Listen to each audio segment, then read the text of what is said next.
Hello students, welcome in photochemistry class Prakash Rasayan. Myself Dr. Kalpana Khandelwal, Associate Professor, Government MS College Bikaner. This is the second unit of BSc Part 2. Terms and unit used in photochemistry. प्रकाश रसायन में प्रयुक्त होने वाली पद तथा इकाइयाँ. प्रकाश रसायन के अध्ययन के लिए उसमें प्रयुक्त होने वाले पदों तथा उनकी इकाइयों को जानना आवश्यक है. यहाँ उनका संक्षिप्त वर्णन किया गया है. स्टूडेंट्स, इसको एज इट इज़ इंग्लिश और हिंदी में ना लेके मैंने इसमें टर्म्स इंग्लिश में आपको लिखी है, तो आप इसी में से देखें और समझें. क्वांटम सिद्धांत, क्वांटम थ्योरी.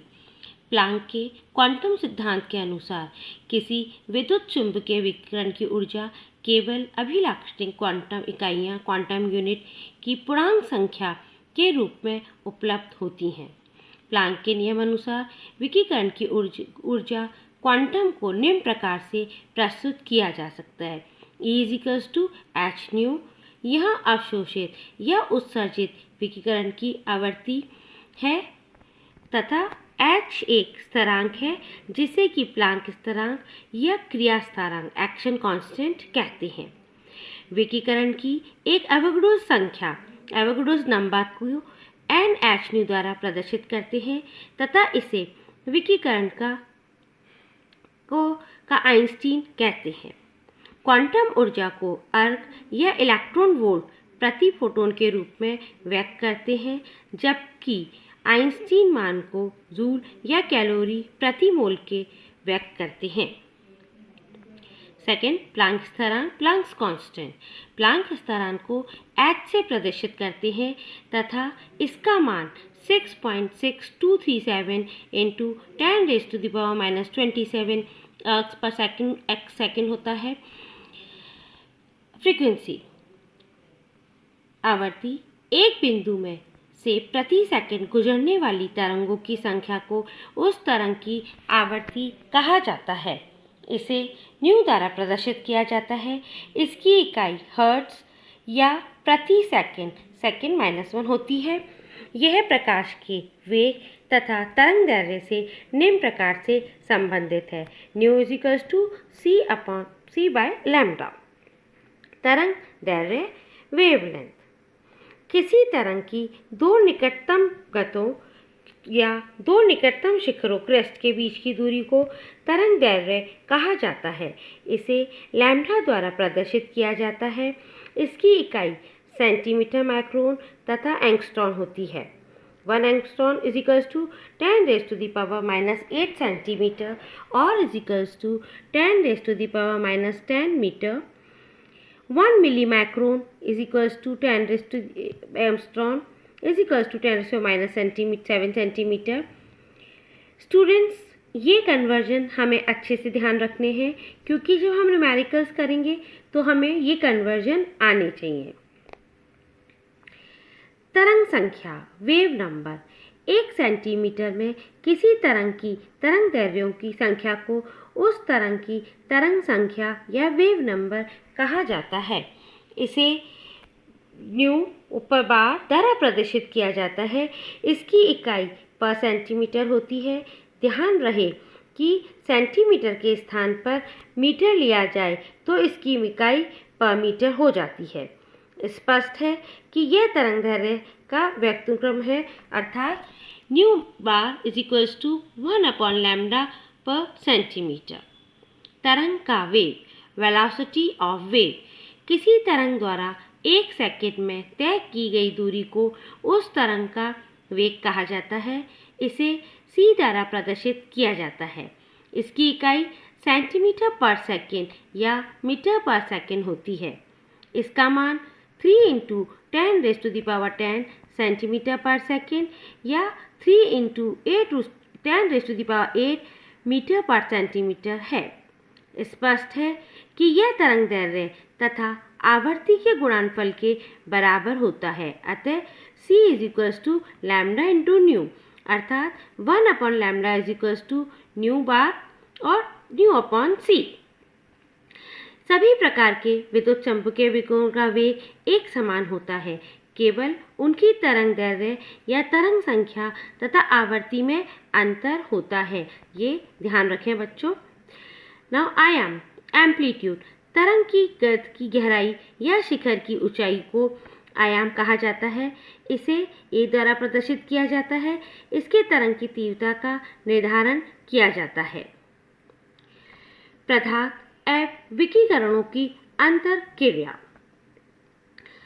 जब किसी पदार्थ पर विकिरण डाले जाते हैं तो पदार्थ द्वारा आपतित विकिरणों के कुछ अंश का अवशोषण हो जाता है, जिसके कारण इलेक्ट्रॉन का संक्रमण निम्न ऊर्जा स्तर से उच्च ऊर्जा स्तर में हो जाता है। अवशोषित विकिरण की मात्रा पदार्थ की संरचना एवं किरणों की तरंग दैर्घ्य पर निर्भर करता है। इलेक्ट्रॉनों का संकरण संयोजी इलेक्ट्रॉनों द्वारा ऊर्जा के अवशोषण के कारण होता है। चूंकि अणु में विभिन्न प्रकार के संयोजी इलेक्ट्रॉन होते हैं, अतः ऊर्जा का अवशोषण होने के पश्चात भिन्न भिन्न प्रकार का संकरण होता है। अणु की सामान्य अवस्था में इलेक्ट्रॉन बंदी कक्षों में रहते हैं। यह इलेक्ट्रॉन ऊर्जा का अवशोषण करके विपरीत बंदी अवर्णित कक्षकों में स्थानांतरित हो जाते हैं। इन कक्षकों को तारे के चिन्ह से प्रदर्शित किया जाता है। स्टूडेंट्स, बॉन्डिंग, एंटी बॉन्डिंग होता है तो हम उसके ऊपर तारे का ऐसे चिन्ह लगा के उसको बता देते हैं कि ये एंटी बॉन्डिंग है या ये विपरीत बंदी का है। कुछ कक्षक बंध बनाने में भाग नहीं लेते हैं। इन कक्षकों को अनाबंदी कक्षक कहते हैं। इलेक्ट्रॉनिक समकरण निम्न 4 प्रकार के होते हैं। पहला, सिग्मा टू एंटी सिग्मा समकरण। इस प्रकार के समकरण में एकल बंध के इलेक्ट्रॉन का स्थानांतरण सिग्मा बंदी कक्षक से सिग्मा विपरीत बंदी कक्षक में होता है। इन समकरणों के लिए उच्च ऊर्जा की आवश्यकता होती है, अतः ऐसे यौगिक पराबैंगनी क्षेत्र में अवशोषण प्रदर्शित नहीं करते हैं, जिनकी संयोजकता कोश के सभी इलेक्ट्रॉन एकल बंध में प्रयुक्त होते हैं। स्टूडेंट्स, यहाँ देखो ये कन्वर्जन हो रहा है। इसका एक इलेक्ट्रॉन ऊपर स्थानांतरित हो गया विपरीत बंदी कक्षक में। Second, N2 sigma. ऐसे संतत यौगिक जिसमें बंधहीन इलेक्ट्रॉन युग्म वाला समूह एकल बंध द्वारा जुड़ा होता है समकरण प्रदर्शित करते हैं। इसमें बंधहीन इलेक्ट्रॉन युग्म का एक इलेक्ट्रॉन उत्सर्जित होकर एंटी सिग्मा विपरीत बंधी कक्षक में स्थानांतरित हो जाता है। इस प्रकार के समकरण में सिग्मा स्टार समकरण की उपेक्षा कम ऊर्जा की आवश्यकता होती है। यहाँ एग्जाम्पल आपको लिखा है CN वाला, इसमें ये होता है, ये लाइट फोटो ऑब्जर्व करके और ये कन्वर्ट हो जाता है इसमें। Third, pi to anti pi bond समकरण। यह समकरण प्राय असंतृप्त हाइड्रोकार्बन प्रदर्शित करते हैं। इसमें पाई बंधी कक्षक का इलेक्ट्रॉन उत्तेजित होकर विपरीत बंदी कक्षक में स्थानांतरित हो जाता है। इस समकरण में N2 सिग्मा की अपेक्षा कम ऊर्जा की आवश्यकता होती है। इस प्रकार के समकरण में सामान्य पराबैंगनी क्षेत्र में अवशोषण होता है। यहाँ आपको एग्जाम्पल दिया कार्बन कार्बन और ये कन्वर्ट हो जाता है। नाउ फोर्थ, इस प्रकार के समकरण में अनाबंदी कक्षक का इलेक्ट्रॉन उत्तेजित होकर विपरीत बंदी कक्षक में स्थानांतरित हो जाता है। यह समकरण ऐसे अणु प्रदर्शित करते हैं जिनमें बंधहीन इलेक्ट्रॉन युक्त परमाणु किसी दूसरे परमाणु के साथ असंतृप्त बंध बनाता है, जैसे RCOR, RCOH। यहाँ आपको ये बताया गया है, एग्जाम्पल है ये। उपरोक्त समीकरणों को निम्न चित्र द्वारा प्रदर्शित किया जाता है। स्टूडेंट्स, यहाँ देखो, ये आपको बता दिया है और ये अरेंज है। यहाँ अपना इधर लेफ्ट हैंड साइड में देखो, एनर्जी नीचे से ऊपर की तरफ बढ़ रही है, जिससे हमें ये पता चल रहा है कि जैसे जैसे हम ऊपर जा रहे हैं उनकी एनर्जी बढ़ती जाती है। हमें ऊर्जा का घटता हुआ स्तर दिख रहा है। इलेक्ट्रॉनिक समकरण की ऊर्जा का घटता हुआ क्रम निम्नलिखित है। ये देखो यहाँ हमें इनका रिलेशन दिख रहा है। स्पष्ट है कि सिग्मा इलेक्ट्रॉन को पाई या एन इलेक्ट्रॉन की अपेक्षा उत्तेजित करने के लिए अधिक ऊर्जा की आवश्यकता होती है। Photochemistry. The study of interaction of photon with matter and change in the chemical behavior of matter is called photochemistry. The related photon. What is photon? It is the smallest amount of light carrying energy. With sufficient energy raises the molecule or the atom from ground electronic state into an electronically excited state, which can undergo a number of different primary processes involving promotion of an electron from bonding molecular orbital to an anti-bonding molecular orbital, BMO to ABMO.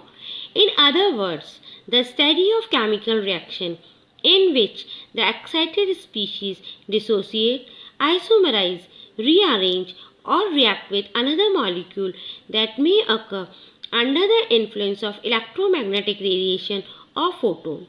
It also concerns with absorption, excitation, and emission of photon by constituents atom, atomic ions, molecule, molecular ions, etc. If we compare chemical bond energies ranging from 100 to 1000 kilojoules per mole with light electromagnetic radiation energy, ultraviolet region ranging from 202 to 604 kilojoules per mole and visible region ranging from 151 to 302 kilojoules per mole.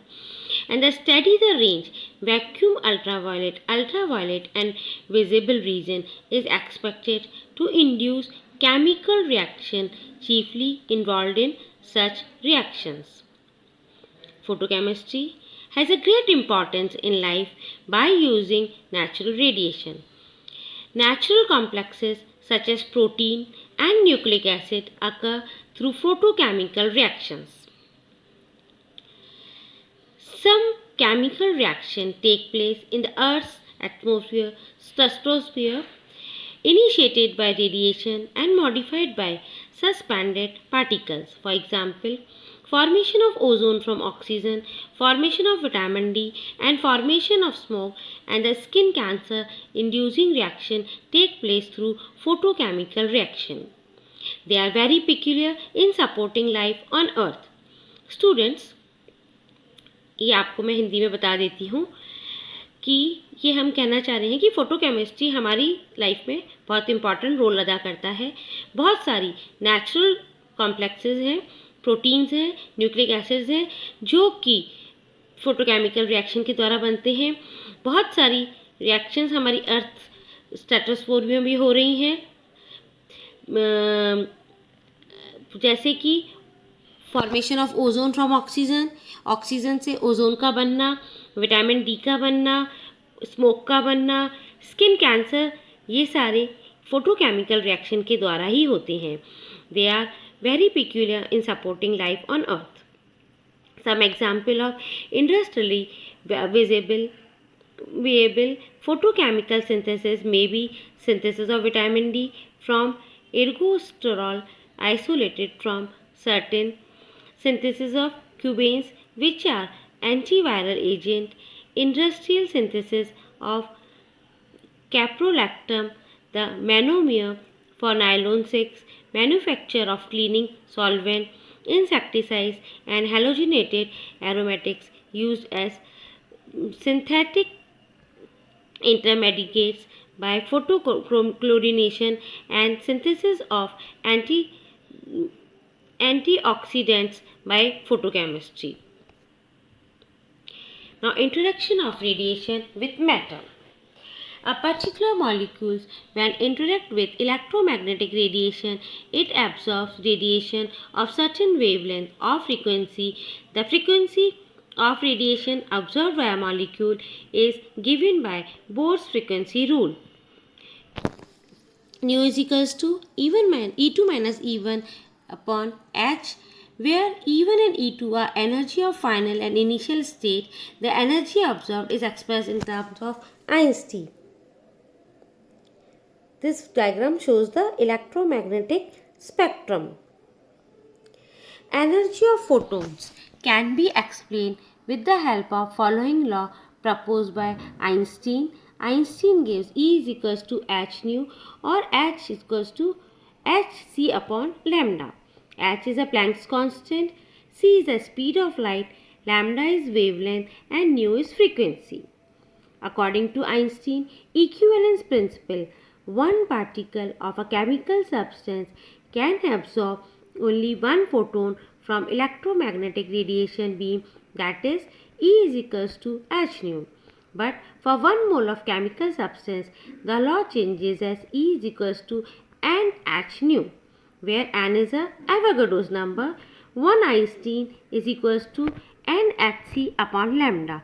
Students, यहाँ पे अपन देखें, ये मैंने आपको हिंदी में उधर नहीं बताया था, हमने ये बताया था E is equals to n h में। हमने यहाँ पे क्या किया, एन का सब्सटीट्यूट कर दिया 6.626 इंटू 10⁻34 इंटू एच की वैल्यू और सी की वैल्यू और लैम्डा, हमने ये सब की सब्सटीट्यूट करके और इसको कैलकुलेट कर लिया है। When any X molecule absorbs radiation of photon, excitation is taken place as follows. X2 takes the energy from h nu and convert into X2 in excited state. A bonding electron is lifted to a high energy level of anti-bonding molecular orbital.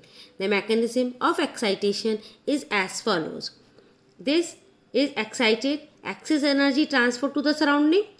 If this excited convert into this fluorescence, if it emits light, it is fluorescence or phosphorescence of chemical reaction take place. Excess energy supplies the activation energy of the reaction. Students, this will be discussed in further. हम आने वाले chapters में इसको पढ़ेंगे. Thank you.